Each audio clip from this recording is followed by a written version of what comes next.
Dans cette nouvelle vidéo, on va voir comment obtenir des renversements à forte probabilité. On a vu juste avant, donc dans plusieurs vidéos, comment définir la structure, la tendance correctement, comment obtenir les bonnes fondations pour avoir un trading price action qui t'offre de bonnes probabilités. Dans cette vidéo, on va voir maintenant donc comment obtenir ces renversements parce que ce sont des setups qui offrent quand même un très beau potentiel de gain. Mais juste avant, n'oublie pas de mettre un petit pouce bleu pour supporter la chaîne et n'oublie pas bien sûr de t'abonner si ce n'est pas déjà fait.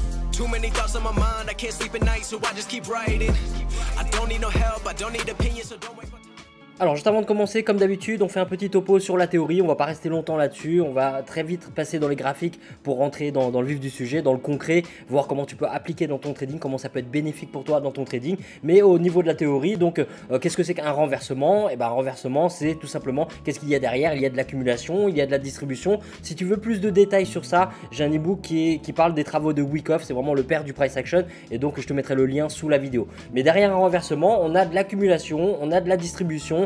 Au bout d'un moment, donc on a un prix qui est ce qu'on appelle premium, donc qui est suracheté, et donc on a un renversement derrière. Et puis au bout d'un moment, on a aussi le marché, c'est un cycle, comme on a vu sur la vidéo sur la tendance. On a un prix qui est dit discount, donc qui est survendu, et donc c'est pour ça qu'on a des vagues. Et donc ces renversements, quand on essaie de capitaliser sur ces renversements, on peut vraiment attraper de beaux mouvements, surtout en swing, mais même en intraday, en scalping, on peut donc attraper ces différentes vagues.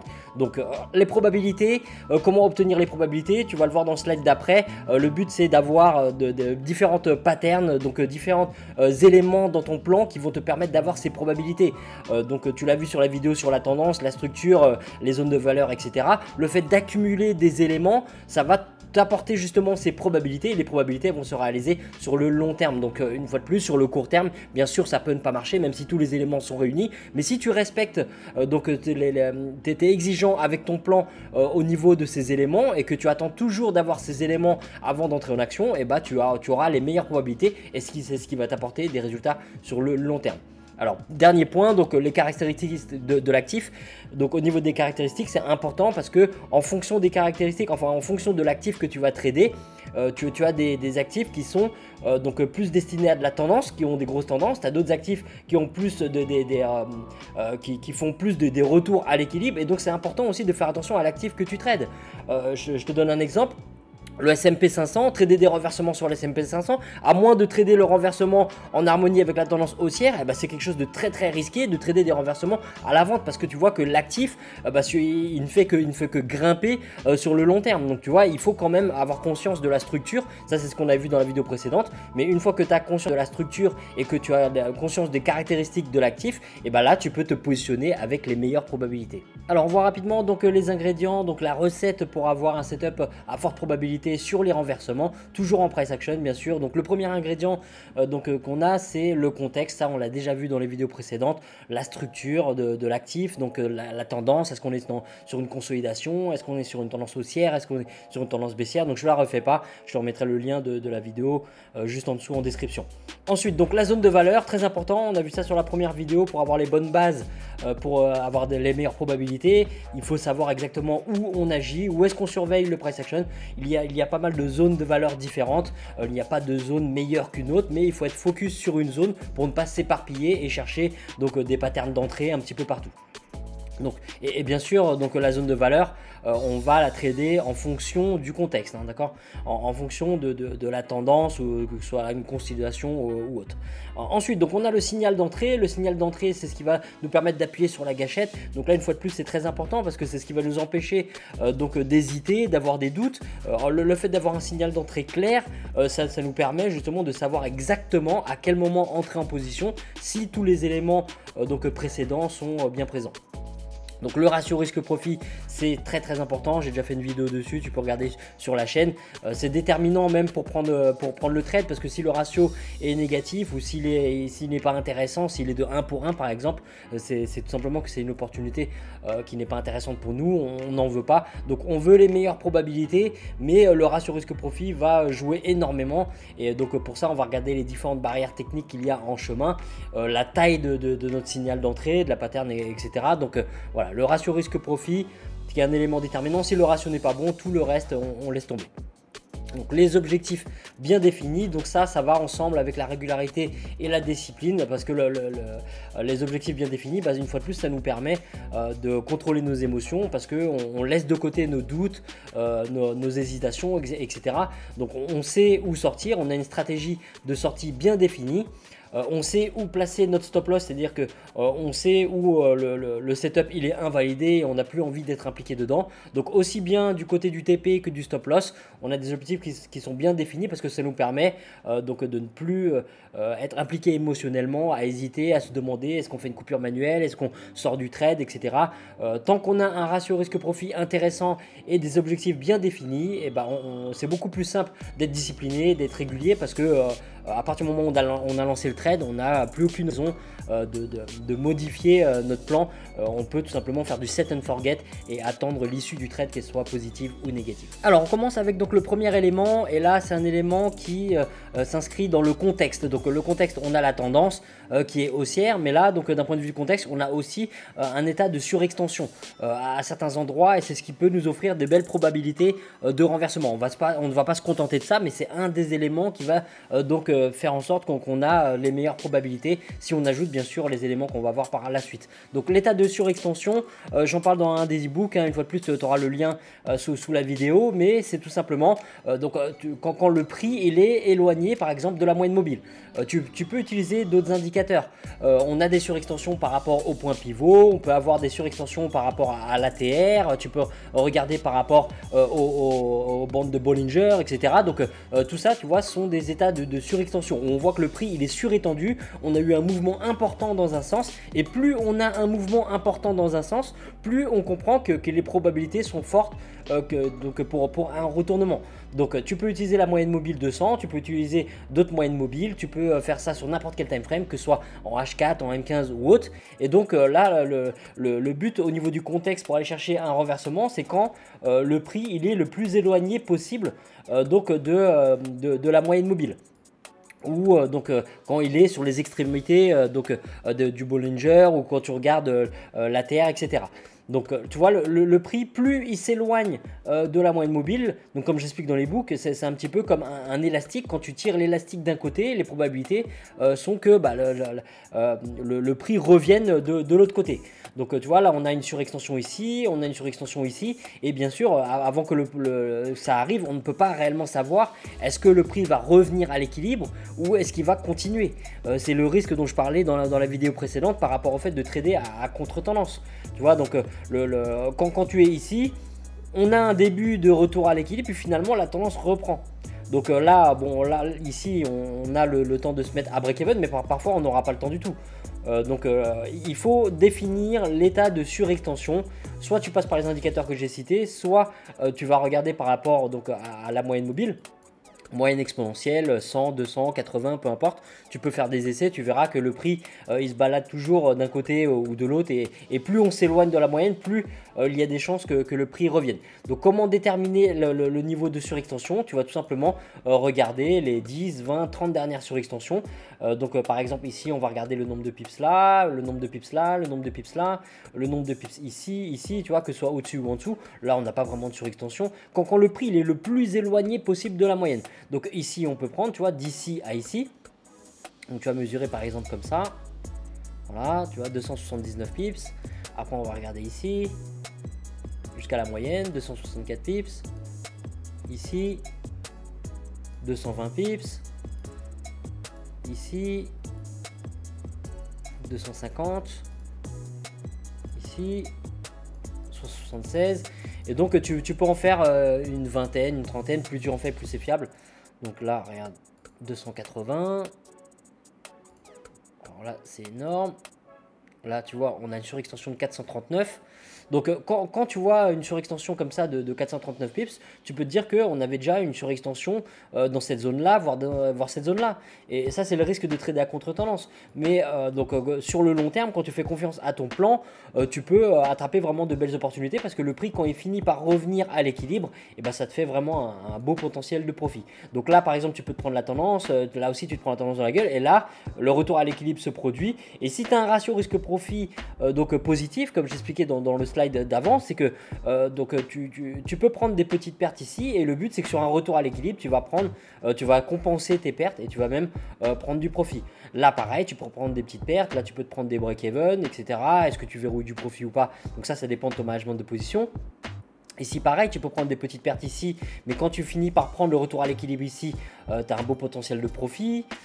Ici, tu vois, on a une belle surextension et ça paye très bien, tu vois. Donc là, la tendance, elle n'a pas continué, le prix, il est revenu. Là c'est pareil, regarde, on n'avait pas de surextension, il n'y a pas de raison d'aller chercher un renversement. Arrivé dans cette zone là, oui, on commence à avoir une surextension, mais au niveau des patterns c'est pas très clair. Là donc c'est un petit peu mieux déjà, parce qu'à un moment donné on a ce gros pin bar baissier, et tu vois, ça n'empêche pas que le prix, alors on a même deux pin bars, hein, et après ça n'empêche pas d'avoir deux pin bars opposés, mais notre setup c'est que on va trader le renversement, on va trader le retour à l'équilibre. Donc on va ignorer les deux patterns qui sont là, parce qu'on a déjà un état de surextension et on sait que la probabilité c'est que le prix se renverse, et on va se fier à ces bougies là. Et bien sûr, quand tu es impliqué sur ces bougies là, que tu es rentré après les clôtures de ces bougies là, bah, tu peux pas deviner à l'avance que tu vas avoir ces patterns. Donc tu fais confiance à ton plan, ton stop loss forcément il est plus haut, tu prends différentes barrières techniques pour que ce soit plus safe. Tu as un bon ratio risque profit parce que tu vas viser un retour à l'équilibre, et le retour à l'équilibre il se produit. Donc voilà, tu peux regarder sur tes graphiques, quelle que soit l'unité de temps, quelle que soit la moyenne que tu utilises, ou tu peux regarder aussi par rapport au point pivot. Quand tu commences à arriver sur des R2, R3, S2, S3, bah, tu comprends que là les probabilités de renversement sont plus fortes, et à partir de là on va basculer sur une zone de valeur, on va chercher la zone de valeur, et après la zone de valeur on va chercher notre signal d'entrée. Alors je t'ai pris un exemple là en M15 juste pour te montrer que c'est vraiment pareil, hein, au niveau de la surextension. Là le prix il s'éloigne de la moyenne, tu vois, on a une surextension ici, on a une surextension ici, là c'est pas terrible, là oui, là on a une surextension, là c'est moyen, là non. Là c'est moyen, là oui on a une belle surextension. Donc tu vois, tu fais la moyenne, et comme ça pour chaque actif bien sûr c'est différent, et tu vas faire une moyenne pour chaque actif, et tu sauras à peu près à quel moment regarder d'un point de vue du contexte. Donc une fois que tu as le contexte, tu vas chercher la zone de valeur. Donc là le prix quand il arrive là, on a une surextension du prix, et donc la zone de valeur, qu'est-ce que c'est? C'est par exemple un support ou une résistance institutionnelle. Et le support ou la résistance institutionnelle, donc là tu vois par exemple on a les 1,42, l'instit des 100 pips, et le prix il se retourne pile dessus. Donc là, bon, en plus c'est tout récent, tu vois, j'ai pas fait exprès de prendre ce setup pour te montrer, mais si tu me suis depuis un moment, tu sais déjà que les chiffres ronds, les chiffres psychologiques, et ben ça réagit bien. Donc là on a l'instit, mais si tu regardes bien, ce que tu peux faire, c'est, si tu veux pas trader les instits de 20, 50, 80, 100, etc. en intraday, ou 100, 250, 500 en swing, et ben tu peux regarder tout simplement les précédents hauts et les précédents bas. Tu vois, ici on n'a pas besoin de regarder les 1,42. Il suffit de regarder un peu en arrière pour se rendre compte qu'on a eu un renversement ici. Alors là, par rapport à ce qu'on veut, un renversement après une surextension, on n'en veut pas ici parce qu'on n'a pas de surextension. Mais quand on regarde ici, qu'on a une surextension par rapport à la moyenne, et qu'on dézoome et qu'on regarde dans le passé, et ben on se rend compte que c'est une belle zone de résistance. Donc ça veut dire que peu importe que tu places la ligne ici, ta résistance institutionnelle, ou ta résistance tout court par rapport à la mèche, par rapport au corps, etc. Tu comprends que c'est dans cette zone-là, dans le passé, on a eu un renversement qui a créé quand même une belle chute. Donc d'ailleurs on a un bloc de contrat parce que là tu vois on a une chute assez brutale, puis là encore une fois. Donc voilà, il y a différentes zones de valeur, soit tu utilises les zones institutionnelles, soit tu utilises les précédents hauts, les précédents bas. Mais le tout c'est de ne pas s'éparpiller, il faut choisir l'un ou l'autre, parce que si tu commences à prendre les instits plus les précédents hauts, les précédents bas, et ben là tu vas commencer à t'éparpiller, parce que tu vas être perdu, il va y avoir trop de lignes sur ton graphique, et nous on veut garder un graphique clair. Donc voilà, la zone de valeur. Donc premier élément, le contexte. On a une surextension, que ce soit à la baisse ou à la hausse par rapport à la moyenne. Que la moyenne soit une moyenne 200, une moyenne 100 ou autre, quelle que soit l'unité de temps. On a un contexte de surextension. On a eu un gros mouvement. Alors au-delà même du fait qu'on a une surextension par rapport à la moyenne, quand tu vois un mouvement brusque, Alors bien sûr, tu vas pas prendre le trade directement parce qu'il y a un mouvement brusque, mais tu sais que quand tu as un gros mouvement, plutôt que de le chasser, faire comme la plupart des amateurs qui se font avoir parce qu'ils chassent le mouvement, ils arrivent toujours trop tard dans le mouvement, toi tu sais que là, tiens, il y a un gros mouvement qui est en train de se faire, je vais rien faire, je vais rester patient, je vais constater, je vais juste observer, et plus le prix continue, plus tu as une surextension, plus toi tu vas avoir un esprit de contradiction et te dire, bah là je vais aller chercher un renversement. D'accord, tu ne vas pas chasser le mouvement, tu vas chercher le renversement. Et à partir du moment où tu cherches un renversement, tu vas commencer à basculer sur tes zones de valeur, que ce soit des précédents hauts, précédents bas. Donc là, par exemple, tu vois, durant cette hausse, on a juste cette bougie qui est énorme. Tu ne chasses pas le mouvement. D'accord, tu regardes, tu dis, ah, tiens, là, on a un mouvement brusque, je vais commencer à chercher un renversement parce que moi, c'est ce que j'aime dans mon plan, par exemple, j'aime un renversement à forte probabilité. Donc là, tu dis, bon, bah, je vais commencer à chercher mes zones de valeur. Tu dézoomes et tu regardes en arrière. Est-ce que j'ai eu des renversements dans le passé? Là, oui, j'ai eu un renversement dans le passé, donc j'en suis encore là. Si le prix, il arrive dans cette zone-là, tu vois, tu sais déjà que si le prix il arrive dans cette zone-là, tu peux aller chercher un renversement. D'accord, donc tu peux aussi placer tes instits. Instit à 80, instit à 100 pips. Ok, et donc par exemple, tu as l'instit à 80 qui est ici. Alors on va le mettre. Voilà, l'instit intraday à 80. Voilà, on a l'instit des 100 pips à 1,42. Donc voilà, une fois que tu as tes instits qui sont posés, en admettant que tu es encore là, bah, tu dis bon bah je vais commencer à chercher mes patterns de rejet. Le prix il arrive ici, c'est pas mal, on a un pin bar ici, d'accord, mais si tu regardes bien, on va zoomer un peu, le prix il clôture où? Il clôture au-dessus de ta zone de valeur. Tu cherches un renversement par rapport à une zone de valeur. Donc là, ça c'est pas terrible. Parce que là, le prix il clôture au-dessus. Si le pin bar il avait clôturé en dessous, déjà ça aurait été mieux. Ça aurait augmenté nos probabilités. Et là, une fois de plus, on est en train de faire quoi? On est en train de chercher à avoir les meilleures probabilités dans un contexte qui peut être risqué. D'accord? Parce que là, comme tu peux le voir à la base, quand tu dézoomes, on a quoi? On a une structure qui est baissière. Donc ça, on l'a déjà vu. On a une structure qui est baissière. Donc quand on a une structure qui est baissière, on veut quoi? On veut une continuation de cette baisse. Donc là, oui, par contre, là, je suis en train de tenir n'importe quoi parce que là, on a une structure qui est baissière. Et donc, si on prend un renversement baissier, là, au contraire, on a même le contexte qui joue en notre faveur. Donc, c'est toujours mieux. Ce qui fait peur, c'est plutôt de prendre, par exemple, dans cette structure baissière, une surextension ici ou ici. Et tu vois, ça peut payer, mais ça aurait été plus risqué. Donc là, le setup en question, là, au contraire, il est même encore mieux que les setups qu'on aura pu prendre là parce qu'il est en harmonie avec cette structure qui est baissière. Enfin, baissière à court terme, hein, parce que comme tu peux le voir, si on dézoome encore, on a une structure qui est haussière. Mais là, on est en intraday, on est en M15, donc on va aller chercher des petits mouvements. Donc une fois que le prix il arrive sur tes zones institutionnelles, donc ce que tu cherches, c'est une pattern d'entrée. Et au niveau de tes patterns d'entrée, là tu regardes les patterns de chandelier japonais. Ici, comme je t'ai dit, ça ferme du mauvais côté. Et ici, qu'est-ce qu'on a? On a une englobante. On englobe complètement la bougie d'avant. On a une clôture en dessous de cette zone de valeur. D'accord, c'est au-dessus de la zone des 80, mais tu auras toujours des supports et des résistances dans les deux sens. Donc là, qu'est-ce qu'on a sur cette bougie-là?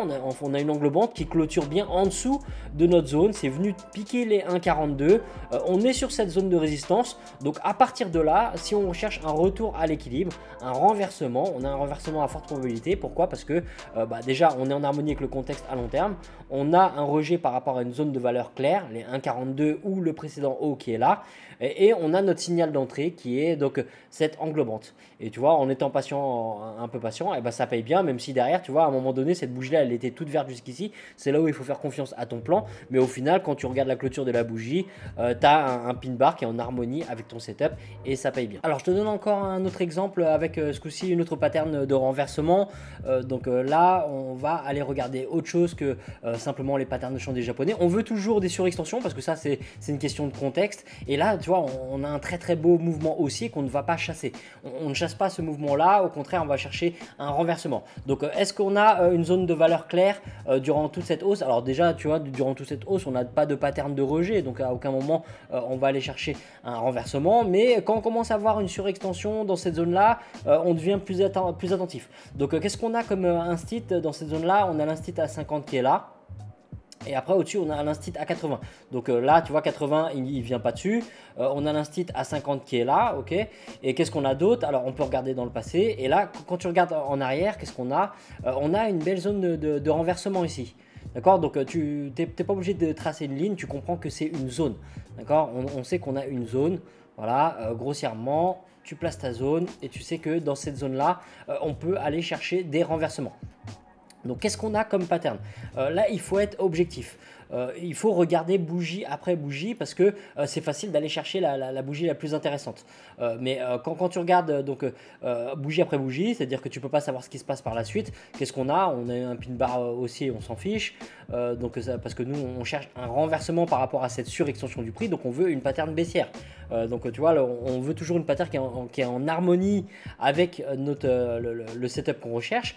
Là, on cherche un renversement à la baisse. Donc on veut une pattern qui est baissière. Et on a déjà notre zone de valeur qui est cette zone qui a offert un renversement dans le passé. Donc ici, qu'est-ce qu'on a comme pattern qui va en harmonie avec ce renversement? On a le pin bar qui est là. D'accord. Et là, même s'il est vert, regarde, on a quand même beaucoup plus de mèches. Donc, à partir de cette bougie-là, on a un setup qui est intéressant. Donc, tu vas me dire, oui, si on rentre là, on a ça en négatif, etc. Mais tu auras même des fois où ça sera pire, où tu vas rentrer ici pour un renversement, tu as une surextension, tu as tous les éléments, et le prix va continuer de décoller.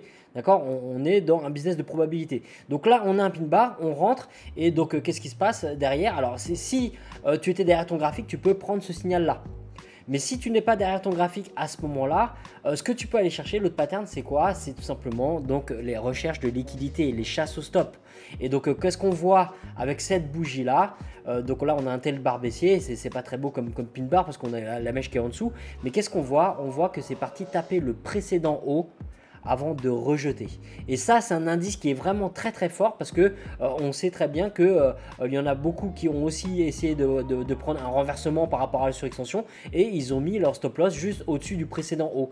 Et donc quand on a les stops qui sont tapés comme ça et que le prix il réintègre donc la zone de renversement, et ben on a un signal fort par rapport à une entrée. Donc il faut être très patient par la suite, mais tu vois là la pattern dont je te parle, c'est cette pattern où on va aller attendre une chasse au stop avant d'attraper notre renversement. Toujours inscrit dans un scénario bien précis. On veut un renversement après une surextension.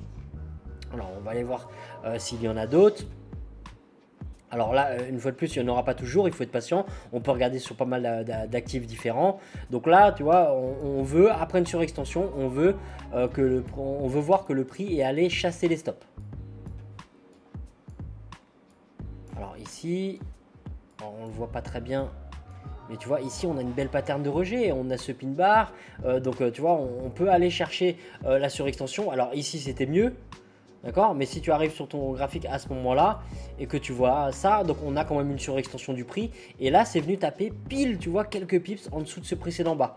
Le prix, il réintègre, il te refait encore un pin bar. Donc là, tu as une confirmation pour un setup de renversement à forte probabilité. Alors ici, et c'est bien de te montrer aussi des cas où ça ne paye pas forcément. Alors là, on a un potentiel de pips qui nous permet certainement de se mettre à break-even. Mais regarde, on a des précédents bas qui sont ici. D'accord. Et qu'est-ce qui se passe? Hop, ça vient taper les précédents bas et ça clôture avec un gros pin bar, une mèche énorme, un corps haussier. Donc là, tu vois, on avait un beau setup. Même si ça passe pas, c'est exactement la pattern qu'on recherche pour avoir les meilleures probabilités. En termes de zone de valeur, qu'est-ce qu'on a? On a l'instit des 100 pips à 1,08. Ça vient piquer pile poil la zone, tu vois, à 108.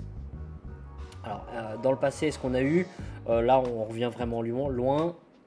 Alors, est-ce qu'on a eu un renversement par rapport à ces zones-là? Oui, ici. Tu vois, on a une cassure, un retest de cette zone-là. Donc oui, cette zone-là a déjà servi de support dans le passé. Le prix, il revient dessus. Et il rebondit, il rejette. Est-ce qu'on a des patterns clairs? Pas vraiment, là. Hein. Regarde, là, on n'a pas de pattern clair. On cherche le retour à l'équilibre, mais on n'a pas de pattern clair.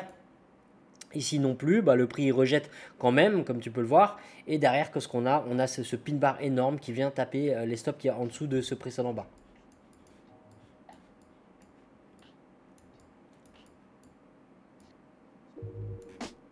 Donc là, tu vois, on n'a rien.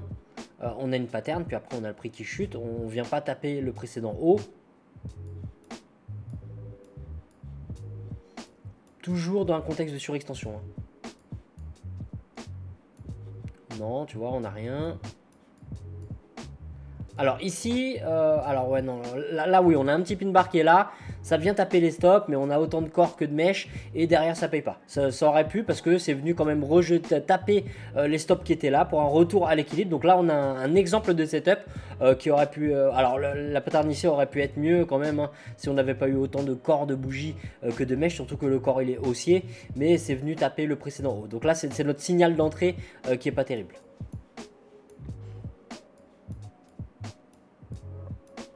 Là, ça vient bien taper le précédent bas, mais on n'a pas de surextension et on n'a pas vraiment de belles patterns de rejet. Petit pin bar ici, mais tu vois, le contexte, il n'est pas terrible. Ici, oui, on a une surextension. Ça vient pas taper le précédent haut, donc ça rentre pas dans le cadre de ce qu'on recherche. Ici, oui. Tu vois, on a une surextension. Qu'est-ce qu'on a comme zone de valeur? On a l'instit des 50 qui est là. Donc on a cette espèce d'englobante tel bar baissier qui fait office de pin bar et englobante. On peut rentrer ici et donc qu'est-ce qui se passe derrière? Ça vient taper les stops et derrière donc ça réintègre la zone de renversement. Donc même s'il faut être patient, bah, ce setup là il paye. On vient bien taper les stops qu'il y a derrière ce précédent haut avant la chute.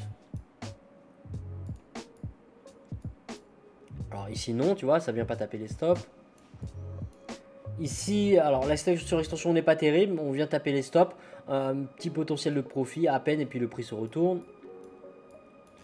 Alors ici oui, alors la surextension n'est pas énorme, mais en gros tu vois on a un rejet qui est ici, on a le pin bar une fois de plus, bah, exactement comme tout à l'heure, tu vois un gros pin bar, c'est venu taper à quelques pips près le précédent bas et derrière on reste patient et ça paye. Donc là tu vois on a un bel exemple comme le premier exemple que je t'ai montré, ça tape les stops et ça nous fait un pin bar. Alors, ici on n'a rien, ici ça vient pas taper le plus haut. Alors ici par rapport à ce haut là oui, mais tu vois en termes de pattern c'est pas terrible. On veut vraiment que tous les éléments soient nickel. Donc comment savoir si le setup est parfait ou pas? Bah, si tu commences à avoir un doute, c'est que c'est pas bon.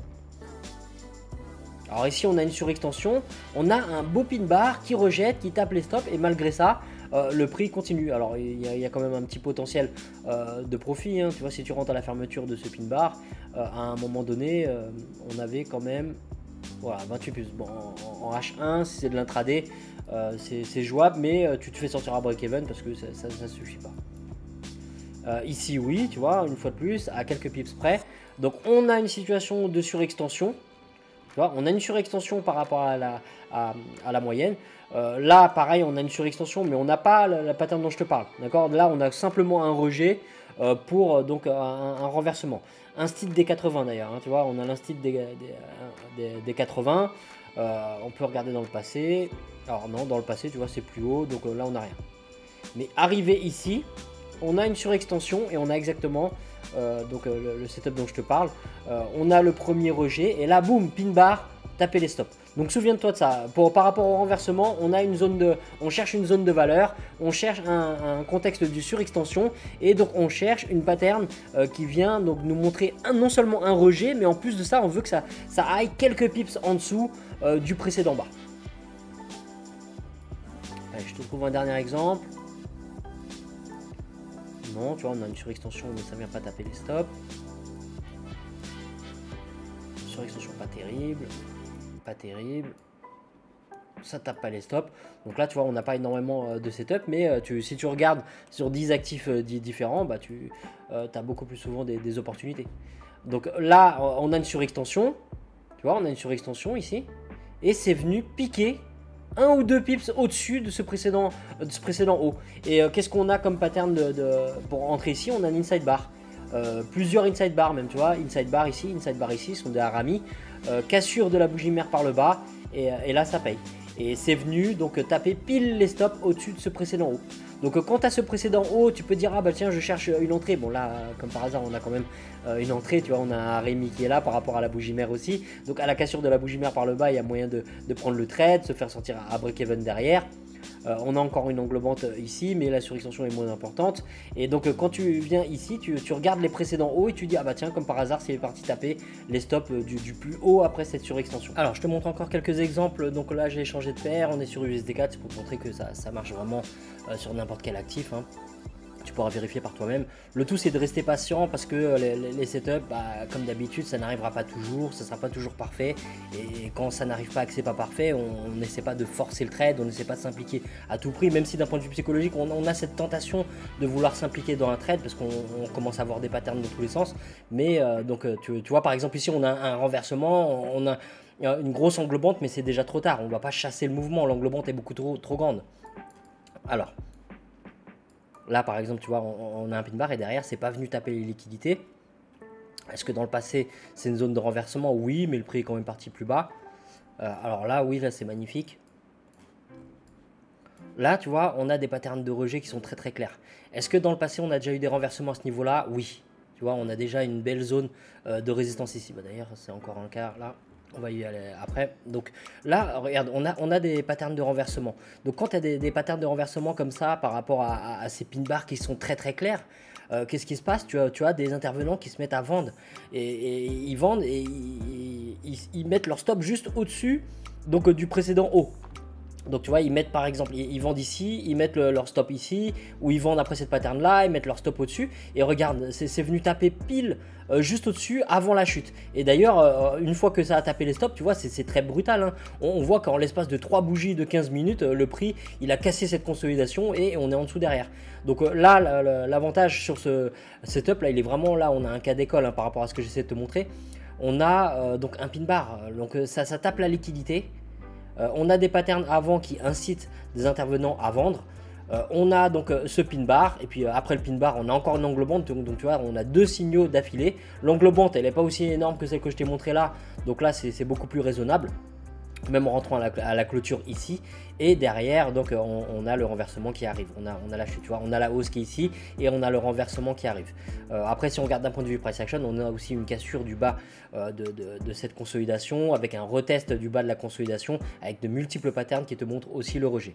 Mais par rapport à ce que j'essaie de te montrer, là tu vois on a vraiment un setup à forte probabilité de rejet par rapport au contexte. On voit donc qu'on a une pattern de renversement, enfin on a déjà un renversement ici. Si on regarde la zone de valeur, qu'est-ce qu'on a? Donc on a le précédent haut qui est ici. Mais en instit, on a quoi? On a les 20,80. 20,80, ça nous donne... 20,80, ça donne ici. Donc tu vois, c'est légèrement plus bas. Et l'instit des 100 pips, après, il est au-dessus. Donc on a l'instit des 80 qui est ici. Donc si tu veux absolument trader l'instit, bien sûr, tu vas pas prendre ces patterns-là parce qu'elle clôture au-dessus. Okay, mais tu vas attendre par exemple la cassure et le retest. Mais là, par rapport au setup, par rapport à la résistance qui est là, on a vraiment tu vois, cette recherche de liquidité, des patterns très clairs, notre signal qui nous indique qu'on peut rentrer en position pour ce renversement. Et donc quand tu vois le graphique à ce moment-là, tu vois, tu n'as pas forcément envie de vendre. Tout ce que tu vois, c'est une hausse. Mais là, on parle de setup de renversement. Et donc, le setup de renversement, on a un premier rejet ici, un deuxième rejet ici. D'ailleurs, le deuxième rejet, tu vois, il tape légèrement au-dessus. Si tu places correctement ton stop sur ces rejets-là, tu n'es pas censé te faire sortir non plus. D'accord? Tu peux mettre ton stop, par exemple, au-dessus de l'instit des 100 pips, tu ne te fais pas sortir. Mais si tu es patient et que tu attends vraiment une belle chasse de liquidité, là ça peut pas être plus clair, quoi. Ça tape le précédent haut, on a le pin bar et puis derrière il faut être patient, mais on a bien le renversement. Alors juste ici, pareil, hein, tu vois, pour le renversement. Alors avant, oui, c'est pas vraiment. Alors attends, laisse-moi dézoomer un peu. C'est de l'intraday, donc c'est pas très clair. Voilà, là on a plutôt une consolidation. Là on a une petite tendance haussière, petite tendance baissière. Donc tout ça en M15, là c'est quoi? Une journée ici, donc une journée de hausse, une journée de chute. Bon, ce que j'essaie de te montrer, c'est la pattern qui est là. Là, ça serait plus pour une continuation que pour un renversement. D'accord? Mais là, donc on a une pattern de rejet du haut de la consolidation. Et derrière, on a un pin bar énorme qui tape juste le précédent haut. Et après ça, on a une chute. Alors ici, de peu, ça le fait de peu, hein, tu vois. Donc là, on a une belle englobante. Belle englobante baissière et c'est venu quand même taper la liquidité et ça nous a refait encore une englobante derrière.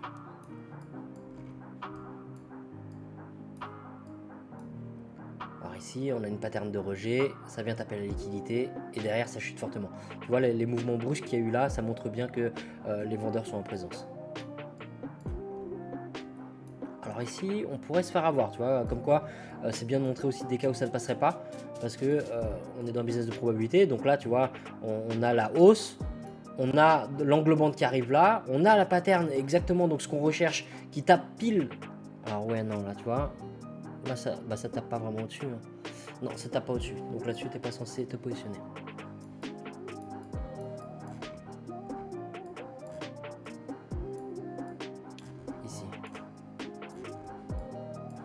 On a un bas qui est ici, pattern de rejet, rejet, pin bar, et là, hop, on vient taper pile juste en dessous. On tape la liquidité juste en dessous, on nous fait un pin bar, tel bar, clôture positive, et là on a le décollage. Là ça le fait pas, tu vois, on a une pattern, mais derrière ça vient pas taper la liquidité. Donc toi, quand tu vois le marché ici par exemple, tu te dis bon bah si ça tape la liquidité ici, et que j'ai une pattern de rejet qui tape cette liquidité, à ce moment-là je peux me positionner à l'achat. Si j'ai une zone de valeur, etc., bah oui, tu vois, on a une zone de support. Donc à partir de là, bah d'ailleurs, on a même l'instit des 50. Hein, tu vois, l'instit des 50, il est pile ici. Donc là, par rapport au setup qu'on recherche, si on veut plus de probabilité, on veut une pattern qui vient piquer le précédent bas ici avant de rejeter. Et donc là, tu peux voir le prix. À chaque fois, tu attends que ça vienne piquer la liquidité. Ça vient pas piquer, et bah tu laisses filer le prix. Donc là, tu vois, on a un haut, ça tape les précédents bas qui sont là, mais on aurait préféré donc que ça tape plus rapidement. Donc on n'y touche pas. Ici le renversement, tu vois, pareil, on a un bas qui est ici, à aucun moment ça vient taper la liquidité. Donc tu vois, le setup il est pas si difficile. On cherche vraiment une surextension du prix, par exemple un gros mouvement comme ça, et derrière on veut que ça revienne taper la liquidité avant de se positionner. Alors je te montre rapidement une autre manière d'aller chercher aussi des zones intéressantes de renversement. Là on va utiliser les points pivots. Donc tu peux jongler entre les points pivots weekly, les points pivots monthly sur du swing, ou en intraday bien sûr tu regardes tes points pivots daily, mais tu peux regarder aussi les points pivots weekly.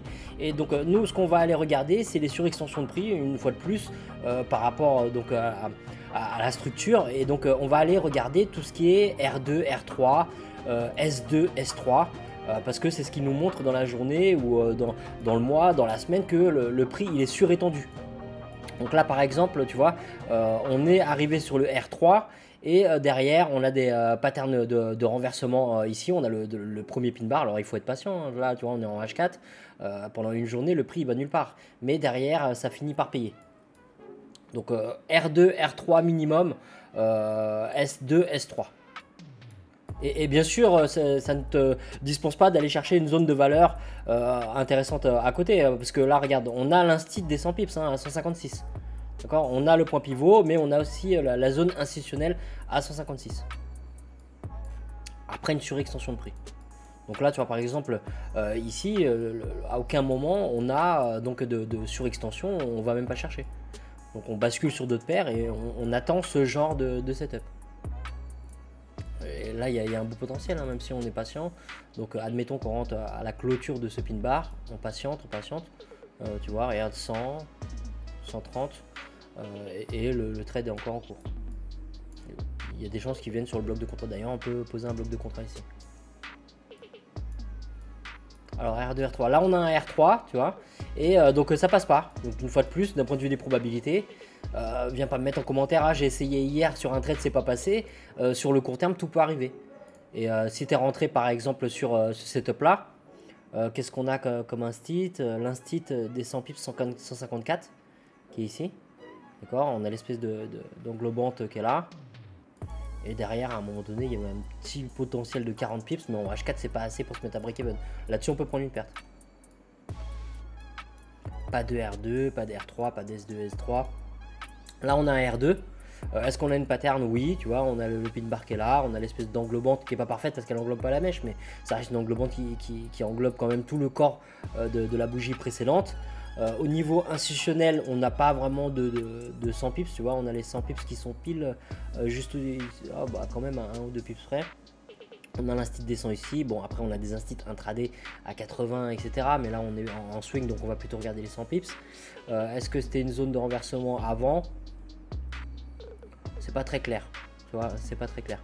Mais on a une surextension par rapport au R2, on a des patterns de rejet et ça paye derrière. Mais d'un point de vue de la zone de valeur, là, tu vois, c'est le genre de cas où il ne faut pas regretter. Il ne faut pas te dire, oh, j'aurais pu le prendre, ça payait fort. J'ai un pin bar, j'ai un rejet du R2. Derrière, on veut quand même une zone de valeur importante. Alors oui, ici, ça agit en tant que support ici. Hein. Tu vois le pin bar, ça agit en tant que support. Donc là, c'est une inversion des rôles, quoi. Support, résistance. Mais si tu as un doute sur le contexte, bah, il n'y a pas de doute, tu laisses tomber. Ah, ici, tu vois, on a une espèce d'Evening Star. C'est ce dont je te parlais dans la vidéo d'avant, enfin dans le passage d'avant. Ça tape pile au-dessus, ça nous fait un autre Evening Star et ça chute. Après une belle hausse, hein, tu vois, on a une belle hausse. Et là, ça tape la liquidité. Ici, ça tape la liquidité. Ici, bon, là, on est en H4, donc forcément, ça prend plus de temps. S2. Alors, S2, est-ce qu'on a une zone des 100 pips? La zone des 100 pips, elle est à 149, elle est ici. D'accord, donc là, ça vient bien piquer la zone des 100 pips. On a un Morningstar ici. On a un Arami ici. Une sidebar qui casse la bougie mère par le haut. Donc, ça rejette les 100 pips et on est au niveau de la zone S2. Le but, c'est pas de trader la zone S2, comme je viens de te montrer. On cherche une zone de valeur importante, une zone institutionnelle, un précédent haut, un précédent bas, etc. pour se fier à ça. Mais le S2 ou S3, R2, R3, c'est un peu comme la surextension par rapport à la moyenne mobile. Tu vois, ça nous dit qu'il y a une surextension. Mais derrière, on va aller donc chercher une zone de valeur plus importante et chercher des patterns sur cette zone de valeur. Bon, après, il n'y a plus d'historique. Et là, tu vois, R1. Allez, je te montre un dernier exemple sur un autre actif en te faisant un récapitulatif. Donc dans un premier temps, ce qu'on veut concrètement, on veut un contexte de surextension. Est-ce qu'on a un prix qui est éloigné de la moyenne mobile? Est-ce qu'on a un prix qui est sur des points pivots S2, S3, R2, R3? Tu vois le contexte déjà. Après, donc, tu reprends les conseils que je t'ai montrés dans la vidéo précédente sur le price action pour regarder la structure du marché. D'accord, on veut donc chercher un renversement une fois que le prix il est surétendu. C'est-à-dire que la tendance elle a avancé pendant un bon moment, on a eu un mouvement brusque, etc. Et maintenant on arrive sur un niveau de surextension par rapport à la moyenne ou par rapport au point pivot. Je ne t'ai pas montré donc toutes les possibilités parce qu'il y en a énormément, mais tu peux regarder l'ATR pour voir le range moyen. Est-ce qu'on a atteint le range moyen? Tu peux utiliser des bandes de Bollinger, etc. Donc tu vois, il y a pas mal de petits outils. Même si on a une analyse price action, on va se servir de l'outil non pas pour prendre position, mais on va se servir de l'outil pour déterminer qu'il y a un état de surextension. Et une fois qu'on a cet état de surextension, on ne prend pas position, on va aller donc chercher des patterns sur une zone de valeur importante pour appuyer notre trade, appuyer notre setup et avoir les meilleures probabilités. Donc surextension par rapport à la moyenne, tu vois, on a une belle surextension. Est-ce qu'on a une chasse de liquidité ou pas? Ça, c'est un élément qui n'est pas indispensable, mais si tu ajoutes ça, tu vas forcément ajouter des probabilités. Alors, tu vois, surextension par rapport à la moyenne. Là, bon, c'est encore mieux ici, mais tu vois, regarde. Là, on a quoi? On a un Evening Star. Et boum, ça pique à quelques pips la liquidité au-dessus. On a un pin bar et derrière, ça chute. Donc, tu vois, on a une preuve de la recherche de liquidité ici. Ça augmente les probabilités. Il aurait pu se passer l'inverse, le prix aurait pu continuer de décoller. Ça ne marchera pas à tous les coups, mais si tu respectes ce setup-là, avec tous les ingrédients, surextension du prix, pattern de rejet, une nouvelle pattern qui vient taper la liquidité, tu as les probabilités qui sont dans ton sens. Et si tu le fais sur le long terme, sur une grande quantité de trades, et ben la loi des grands nombres va se réaliser. Donc tu vois, la surextension, elle est énorme ici. On a vraiment une surextension vraiment magnifique. Donc là, tu vois, on a une pattern de rejet. Parce qu'il ne faut pas voir le mouvement dans son ensemble. C'est facile de regarder les graphiques du passé. Quand tu arrives ici, tu vois déjà une surextension. Bon, qui n'est pas énorme, mais on a quand même un état de surextension. On a un pin bar. Donc là, tu cherches une zone de valeur à côté. Est-ce qu'on a quelque chose? Bah non, tu vois, les 80 sont au-dessus. Les 50. Oui, on a les 50. On a l'instit de 50 intraday ici, mais là on est en swing. Donc en swing, on va regarder au minimum les 100 pips. Donc là, on n'est même pas sur une zone de valeur pour le swing. Tu vois, pour le swing, on a regardé les 69 ou les 68. En dehors des instits, est-ce qu'on a dans le passé des renversements sur cette zone-là? C'est quelle zone que je regarde? Oui, cette zone-là. Oui, tu vois. On a un renversement qui est déjà arrivé dans le passé ici. Donc c'est une zone de valeur qui aurait pu être intéressante. Donc ici, si tu prends le trade, donc sans chercher la chasse au stop qui peut y avoir derrière, qui pourrait y avoir derrière, et ben là tu peux te faire sortir. Et le tout c'est de ne pas lâcher le price action. Quand tu ne lâches pas le price action, tu te dis pas bon bah là j'en ai marre, je ferme mon PC, je passe à autre chose. Parce que le price action, bah, c'est pas parce que tu as perdu sur un setup que le prochain il va pas être gagnant. Donc là tu te dis quoi? Tu dis bon j'ai une surextension, j'ai une zone de résistance, la pattern est belle, j'ai un beau pin bar, etc. J'ai une zone institutionnelle des 50, allez je prends le trade, boum je prends une perte. Et ben je lâche pas, je continue de regarder qu'est-ce qui se passe. La surextension est encore plus énorme, donc il y a un moment où je vais avoir un retour à l'équilibre. D'accord? Donc c'est très important de ne pas lâcher le price action. Donc tu te fais sortir ici. Sauf si tu recherches tu veux la chasse au stop avant, d'accord? Mais ça, c'est un élément, comme je te dis, qui n'est pas indispensable. C'est juste quelque chose qui va ajouter des probabilités. Si tu attends la chasse au stop, bah, il y a pas mal de fois où le prix il va aller dans le bon sens et tu n'auras pas eu la chasse au stop. Donc, faut pas être frustré non plus parce que ça fait partie de ton plan. Donc là, on n'a pas de pattern de rejet. Ah, là, on a un railroad, ok? Donc là, tu commences à avoir une pattern. Là, un railroad track, c'est quoi? Sur un plus haut time frame, c'est un pin bar. Donc là, on a une belle pattern de rejet. La surextension, elle est monstre. Qu'est-ce qu'on a comme zone de valeur dans le coin? Est-ce qu'on a un instit à 100 pips? Il est quand même au-dessus, donc on n'y touche pas. On a des instits intraday, mais là on est en swing. Donc là, on n'a pas de zone de valeur institutionnelle. On regarde dans le passé. Alors oui, tu vois, on a eu des renversements dans le passé. Alors là, c'est un peu plus haut, mais ici, non pas ici. Ici, tu vois. Donc on voit que c'est une zone support, résistance, résistance, résistance, résistance. Donc oui, ça peut être encore une résistance. Support, tu vois, donc c'est une zone intéressante. Donc qu'est-ce qu'on a ici? On a un railroad. Et là, donc soit tu prends le railroad de la même manière que tu as pris le setup ici, parce que tu as une zone de valeur, tu as une surextension, tu cherches le retour à l'équilibre. Et donc à ce moment-là, il faut être patient. Et ton stop, bah, tu le mets pas derrière le précédent haut, tu fais pas ça. C'est ce qu'ils enseignent dans les bouquins. Et tu veux pas faire comme dans les bouquins, comme tout le monde fait. Donc tu vois, ton stop, bien sûr, tu l'as pas mis là. Tu cherches, regarde, on a une zone institutionnelle des 100 pips qui est ici. Bah tu te payes cette zone là, tu sais que c'est une zone qui est importante. Tu mets ton stop quelques pips au-dessus, d'accord? On a même l'instit intraday à 20 qui est ici. Si tu prends position par rapport à cette pattern là, tu cherches un retour à l'équilibre, tu as un potentiel qui est quand même intéressant. Regarde, on va le faire pour finir la vidéo. Donc position de vente, alors là c'est dans le cas où on ne cherche pas la chasse au stop. Voilà, on cherche donc un retour à l'équilibre. Le retour à l'équilibre, on cherche une barrière technique intéressante dans le coin. Les 67 sont quand même plus bas. Allez, on a 67,50. Pour fixer le TP, ça peut le faire.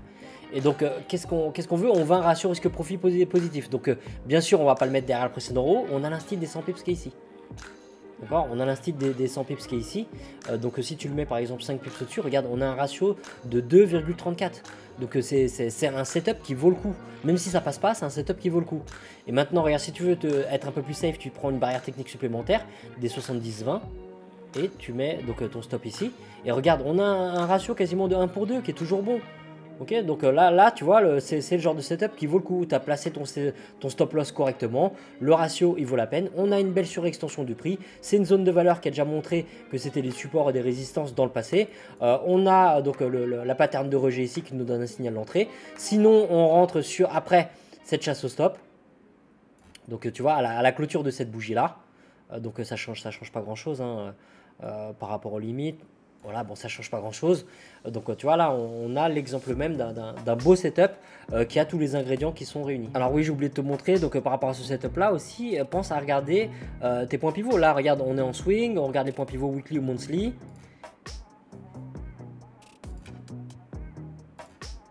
Et là, comme tu peux le voir, on a un point pivot. Alors, je pense pas, voilà, c'est un R1, donc ça rentre pas dans le cadre de la surextension par rapport au pivot. On a une surextension par rapport à la moyenne, mais pas par rapport au pivot.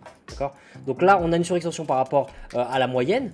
On a un rejet, donc on cherchait une zone tout à l'heure, tu vois, une zone importante. On a une zone de support et de résistance. Et on a un point pivot qui vient ajouter encore du poids. D'accord? Il vient ajouter du poids en tant que barrière technique. Donc plus tu vas accumuler des indices techniques, plus tu vas avoir de probabilité. D'abord la structure, on veut l'état de surextension, on ne veut pas chasser le prix, on veut laisser le prix partir, on veut un mouvement brusque. Après ça, on veut une pattern de rejet, on veut regarder une zone, non pardon, avant la pattern de rejet, on veut une zone de valeur importante, une zone institutionnelle ou un support ou une résistance dans le passé. Ça peut être donc un point pivot comme ça qui ajoute aussi du poids. Et après ça, on veut une pattern de rejet. Ça c'est la première solution. On veut une pattern de rejet pour se positionner. Et sinon, si on veut encore plus de probabilité, on veut une pattern qui vient taper la liquidité, chasser les stops qu'il y a derrière cette première pattern de rejet. Et à ce moment là, tu as tous les ingrédients qui sont réunis pour t'offrir les meilleures probabilités sur des setups de renversement. Allez, c'est la fin de la vidéo, je te remercie d'avoir suivi jusqu'au bout. Je te mettrai, comme je t'ai dit sous la vidéo, en description le lien par rapport aux e-books. Dans les e-books, tu trouveras les travaux de Wyckoff. Et donc lui, il parle justement d'accumulation, de distribution. Si tu veux chercher des setups à renversement à forte probabilité et pousser encore un peu plus loin donc ton apprentissage, n'hésite pas à télécharger l'e-book. Mais là, dans cette vidéo là, tu as déjà tous les ingrédients nécessaires pour aller chercher. Si tu respectes vraiment tout ce que j'ai dit dans cette vidéo là, tu auras les meilleures probabilités pour chercher des renversements. N'oublie pas de mettre un petit pouce bleu si ça t'a plu, ça me motive à faire encore d'autres vidéos et surtout n'oublie pas de t'abonner si c'est pas déjà fait. Allez, bon trading à toi.